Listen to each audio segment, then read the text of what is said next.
Corvette and Porsche, a rivalry as old as time.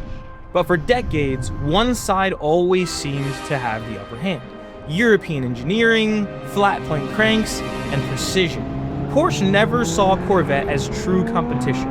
But what if I told you there was a car so revolutionary, it made Porsche stop in their tracks and call GM to say you nailed it? Sounds impossible, right? Well, this is the story of how the C8 Z06 shattered expectations, broke down barriers, and earned respect in a world where it was never supposed to belong. Mike, talk. Did Porsche really call Chevy and congratulate them on the Z06? So they did. This is an extremely special episode. This is an extremely special car because we drove here to film this episode in a C8 Z06. My C8 Z06. This has got to be the car that I'm most passionate about in the world, and we're finally getting to do an episode on it. I could not be more excited. Yeah, he's been asking for this since we started this channel like a year ago. I think this is like the perfect moment to talk a little bit about this rivalry, right? It's like Corvette and Porsche, Corvette and some of the other exotics, but it's kind of always been looked down upon. It's always been this like underdog of a car. American engineering's never had a great reputation, and I think that's what this thing had to contend with when it was coming out. I never really considered the C8 Z06 to be like in the same class as like the Porsche track cars, like literally the GT3 cars. And now we're starting to hear conversations about that. Why do you think that happened this generation and not any previous generations? When the C8 came out, it was targeted towards the upper echelon of sports cars and the lower echelon of supercars. Sure. That's what the base C8 was meant to do. It did that in spades. We all know that. Hate it or love it, it's here to stay. The Z06 was built to do something different. When the Z06 was being benchmarked, it was benchmarked against two cars. It was driving around with two cars in spy shots all the time. Ferrari 458 and a Porsche GT2. And what does that tell you about what they were trying to do with this car? Yeah, that's wild. They have their sights set on like the cars that people typically associate with like track times. Like those are like the Nürburgring Warriors. You've got the GT2, which is faster, better on the track than the GT3. But what is the GT2 missing? It's missing that NA visceral experience. And so that's why they had the 458 there. And so they were really going for both sides of that coin. Okay, so they're trying to land somewhere between like elegant Italian luxury supercar and just like raw German like track beast. Yes, exactly. And I think that they managed to pull that off. That feels about right for the Z06. It does feel about right. But again, the flat plane crank engine, it's what makes the Z06 really special. It's the heart of the beast. It makes it sound like an Italian or a European exotic. It makes it feel like an exotic. It revs to 9K like an exotic. Like you've been in it, we've been in it. It gives the entire car the experience that you're expecting when you hear or see a Z06. Yeah, that powertrain definitely sets this Z06 apart from every other one. For our entire lives, every Z06 has just been a supercharged variant of the regular Corvette. And I love that you said that because we're gonna get to all this, but again, GM took the risk of alienating fans. When they put this engine in this car. Yeah, that's kind of why they got away with it, right? Because it's that good. European exotics, and we'll get to like what exotic means, but they're so good at making this level of performance look unattainable. And you've got the Corvette like living in that shadow. And so for GM to say, hey, we're gonna attack this space and we're really gonna try to compete with those people, like it's just a big gamble. It's a big risk. And it's worth noting. I think you see this now and you're like, oh, no brainer. It wasn't like that at the time. It was a big risk for them to go ahead and do this. There's a lot of people for sure who would like be really questionable about like a mid-engine car, especially a flat plane crank car.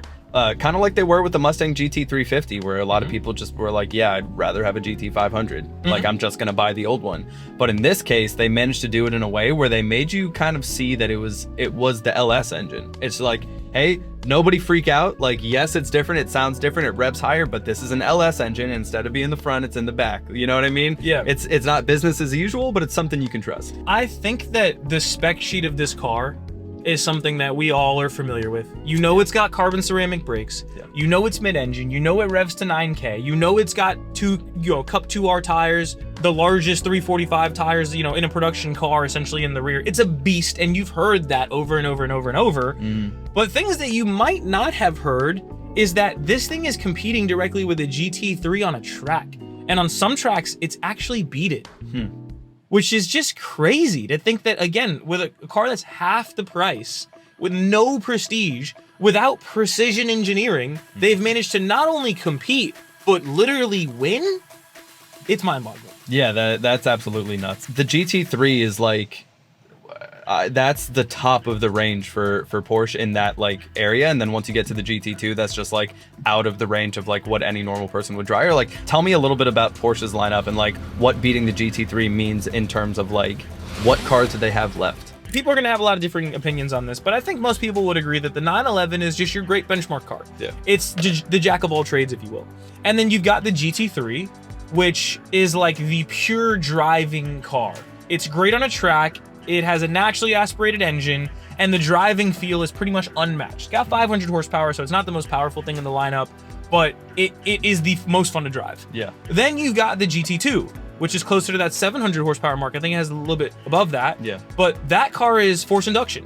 And so that car is, hey, how do we get the best performance on the track, bar none? Yeah. And so you have to kind of get away from the driving experience a little bit.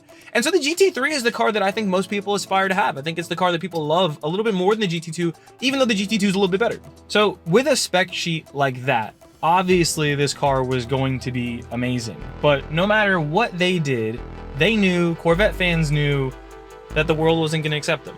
That no matter what the spec sheet said, they were going to say it's not prestigious enough. They're going to be all the Porsche Glazers in our comments. Yeah, I mean, Porsche guys are an unforgiving group of people. Yeah. Until now. Until now, that is. So this is the first time with the C8 the first time in history that Porsche called General Motors to congratulate them. That's why the Z06 was a game changer. Yes, it was an incredible car. Yes, it's my favorite car. But it was the car that put Corvette on the world stage.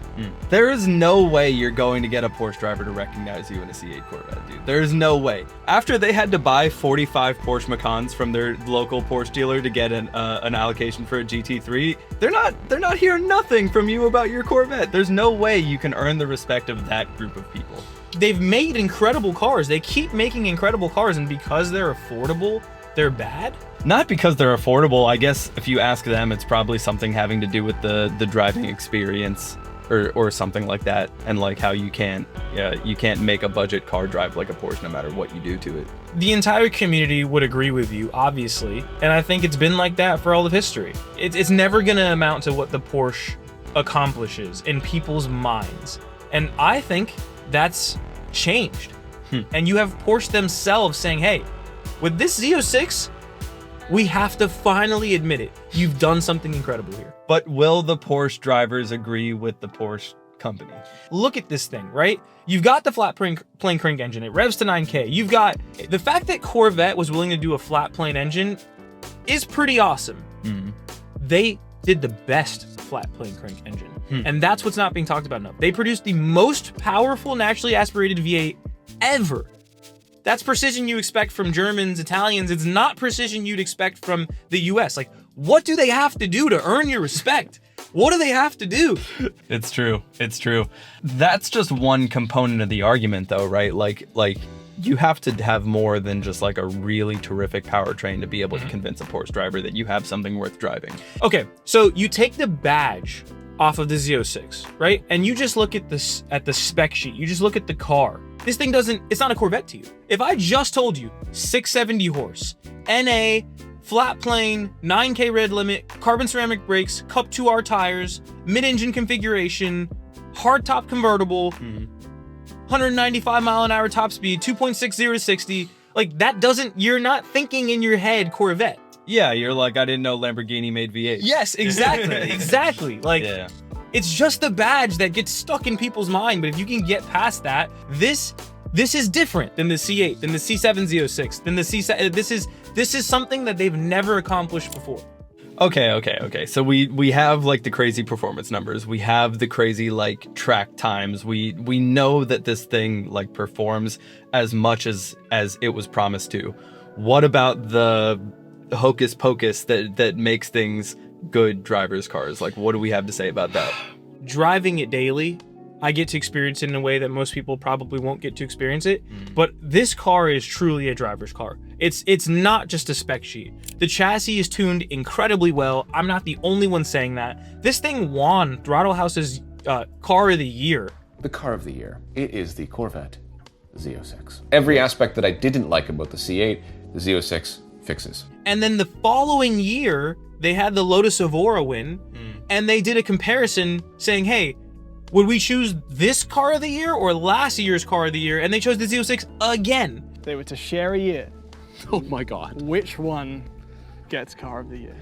It's actually this one. At the Limit is more fun to drive. God bless America. Here it is. And these are people that drive these cars all the time. They drive every single car you can think of, and they're naming this the best car? Dude. First of all, that's insane that the Lotus was in that conversation. I love the Emira. Like, I think that Emira, sorry, yeah, not the Evora. It was the Emira. You said Evora. Yeah. I love the Emira. That thing's incredible, but it's like not at all in the same class as this thing. I guess maybe on price it's close. Well, again, because you're not looking at price, and that's the question that you asked is the question that they answered. Yeah. We're not looking at price. We're not looking at price. We're looking at literally what is the best driver's car, the best car to drive, the most fun, the most exciting, the best bang for your buck, all the entire package. And they named it this essentially 2 years in a row. And I guess they couldn't name the GT3 for what reason? There's just not enough of them, or no, that's the thing. They could have. Really? Yes. That was also in the race. It's every car, period. Okay. It's cars that are coming out this year, and it could be this model of the GT3, could be anything. And they named this the car 2 years in a row. All right. Well, I don't know. Like, when it comes to like the car and driver and the Motor Trend guys, who knows whose pockets they have their hands in. Oh my God.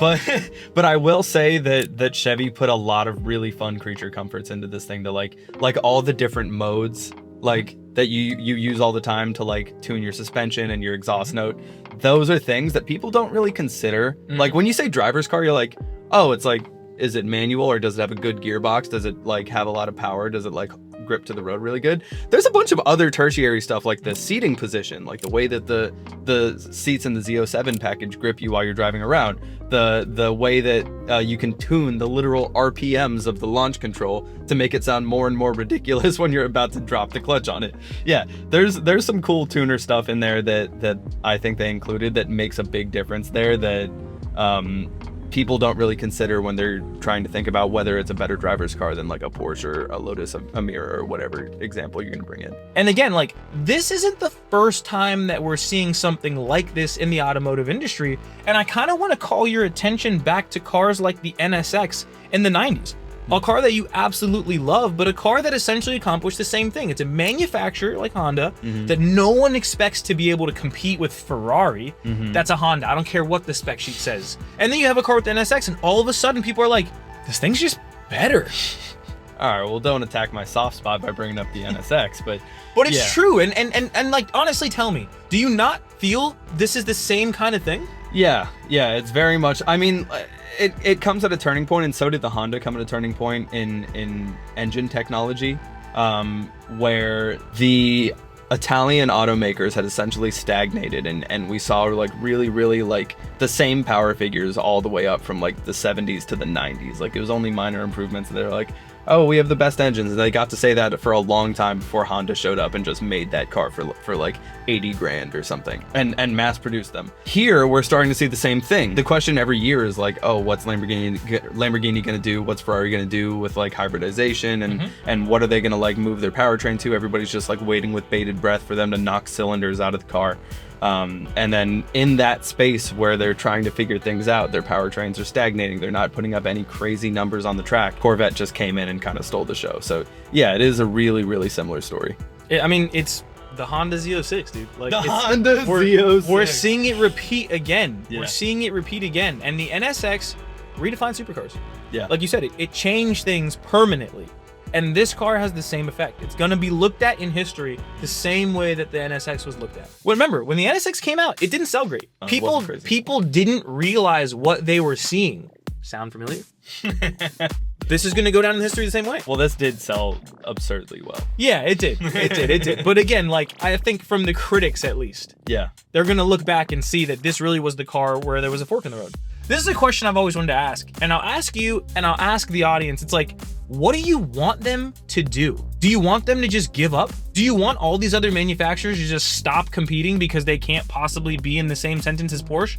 Or do you want them to keep trying and keep achieving and celebrate them and give them the respect that they're due when they actually follow through on that? If car manufacturers put out amazing vehicles like the Z06 and all you do is hate on them and tell them that they'll never be in the same conversation, they'll stop doing it. They'll stop building these things. Is that what you want? I think it's tough. I think auto manufacturers have been burnt before. If you look at the Supra, by trying to break into like the racing scene, but I think the reality of it is they just didn't do it right. Like they didn't take the cues that Chevy did. They didn't, like you said, go after specific cars, have a specific goal in mind of beating a car that is broadly known and broadly loved by like every single metric. And I think that's how they have to do it. And if they aren't going to do it that way, they probably shouldn't. Yeah. We need to be buying these things. We need to be telling them they've done a good job, like Porsche, because if we don't do that, they're just going to stop. Yeah. And we're going to see cars like the GT350, which was an incredible piece of engineering, go away because no one's supporting them. And it's really, bro, it's really, really sad. It's true. Yeah, we got to stop like holding cars to like their past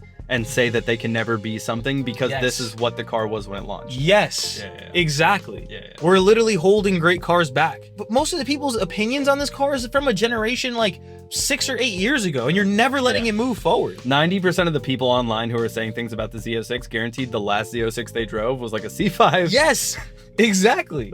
I think this is the moment, as you can see with that Porsche phone call, where Corvette finally earned its spot among the elites. To wrap this thing up, I think the Z06 isn't just a really successful track car. It isn't just a really amazing driver's car. You know that. There are lots of videos. This is a symbol of breaking barriers and redefining the space. And that is a significance that I don't think people are understanding when they look at this car. Breaking what barriers? Like breaking price barriers, breaking performance barriers, breaking theoretical barriers? I think all of them. Yeah. Like you're breaking price barriers because the car is a fraction of the cost of a car like the 911 GT3, even though it has comparable performance on every metric. And let's be honest, it's better in a lot of different ways. It has way more horsepower. It's way faster. And if you're going to talk driving experience, it's pretty comparable. Maybe the Porsche has you beat on chassis tuning. Like that's just going to be really hard to narrow down. The Porsche transmission is undefeated. Like Corvette hasn't been able to beat it on that front. But comparable track times, it's a hard top convertible, gives you a whole list of creature comforts. Like this car is right there with a GT3. And let me ask you this. If Corvette can do this with a $100,000 car, then what stops them from redefining performance at every single level? Yeah, that's the logical next step, right? Like, how do we take amazing things about the cars that we admire and work them down into the cars that we can actually afford to drive? What's to stop them from taking over the game $20,000-$30,000 lower than this car, which they kind of already have done with the sales figures? The C8 sold like hotcakes. Yeah. What's to stop them from taking over the price brackets above this? ZR1 came out, the Zora's coming out, but this Z06 story doesn't stop at the Z06. This is going to be the generation of Corvette that took over the world. I mean, yes, this C8 Corvette took over the world at like every price point that it's at, but I think that it came in at a point where a lot of car companies were transitioning between powertrains and trying to figure out what they're going to do next. And who I'm looking at to come out with something really, really cool, especially in like the lower price bracket beneath the C8 Z06, or and even beneath the like base C8, is Japanese auto manufacturers. We've heard like all the rumors about like the S2000s coming back, the MR2s coming back, the Celicas coming back. Dude, I'd look out for those. I'd look out for those to come in and like in the same way that like the NSX took down the Italian supercar, like have it kind of bring down the technology that's in the C8 and in the Z06 down to something a little bit more achievable and create like maybe a tuner culture around people that can once again say, okay, yeah, the Z06 is awesome, but for $40,000 less, I can build this. Yeah, I'm not bought in. I don't really think they're going to be slinging in this next generation, but hey, we will see. It's an interesting question, right? Like, is this the Corvette that changed the world? And now all you see is Corvettes? It's like, oh, the new Supra's out. Well, how does that compare with the Corvette? Like, is that the future of the car world, or is the C8 generation just a really successful experiment? And like you said, next generation, it's just kind of gone. I don't think it's going to be gone, but I hope we use it as a benchmark. And everyone else just starts doing better. Yeah. Yeah, you know, that's a reality that I'm not mad at. But for now, The C8 Z06 didn't just change the game, didn't just put out a great car, it rewrote the rulebook. And this is the first time Porsche, Italian Euro makers, and all the Euro fanboys had to pay attention. With that said, thanks for watching.